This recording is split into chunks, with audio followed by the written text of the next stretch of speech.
င်္ဂလာပါအင်္ဂါသားသမီးများအတွက်9လမတလတာထဲတော့ကြမဖတ်ကြပေးမှာဖြစ်ပါတယ်အင်္ဂါသားသမီးများပါခဲ့လို့ရှိရင်လိုက်ရန် comment လေးမှန်ခဲ့ပေးပါဦးfollow မလုပ်ရသေးလို့ရှိရင်လည်းအပေါင်းလေးကိုနှိပ်ခဲ့ပေးပါဦးเนาะမိမိရဲ့မိတ်ဆွေတွေမှာအင်္ဂါသားသမီးများရှိလို့ရှိရင်လည်း share ပေးသွားကြပါဦးเนาะအင်္ဂါသားသမီးများအတွက်9လပဲမှာကြာလာတဲ့ထဲတော့နမိတ်အရာဆိုလို့ရှိရင်เนาะဒီကာလမှာကျွေးကိစ္စစကားအခြေတင်ပြောရတတ်တဲ့ကာလတစ်ခုဖြစ်ပါတယ်အိမ်မှာလည်းလျှက်စစ် short ဖြစ်တတ်တဲ့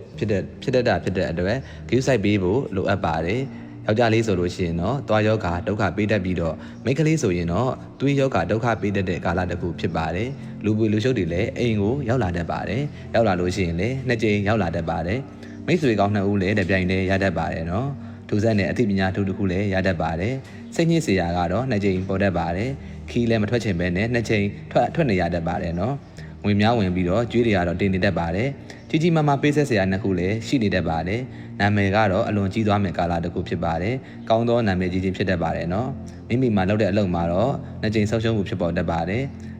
မိသားစုမှာကျန်းမာရေးညံ့တဲ့တာဖြစ်တဲ့အတွက်ကျန်းမာရေးဂရုစိုက်ပေးဖို့လိုအပ်ပါတယ်နော်ကျန်းမာရေးဂရုစိုက်ဖို့အတွက်ကတော့ခါပိုင်းသွေးသဲကြေအစာဟောင်းအိမ်အသက်ဦးထုံချင်းယောဂများကိုဂရုစိုက်ပေးဖို့လိုအပ်ပါတယ်အင်္ဂါသားသမီးများအတွက်ညံ့တာတွေပြပြောက်ပြီးတော့ကောင်းတာတွေရောက်ရှိလာဖို့အတွက်ဆိုလို့ရှိရင်စနေနေ့တိုင်းမှာမြတ်စွာဘုရားရှင်ရုပ်ပွားတော်ကိုပြည်သက်ပဲပြီးတော့ပူဇော်ဆုတောင်းပေးပါစနေနေ့တိုင်းမှာပဲတောက်တော်ရေ18ခွက်ကတ်လို့ပြီးတော့ပူဇော်ပေးပါရင်းနေတဲ့တဝါလေးတွေကိုစနေနေ့မှာပဲပေးမယ်လို့ချင်းအစာကျွေးခြင်းများပြုလုပ်ပေးပါအញ្ញံခိုင်များပြေပြောက်ပြီးတော့ကောင်းတာတွေရောက်ရှိလာပါလိမ့်မယ်ခင်ဗျာ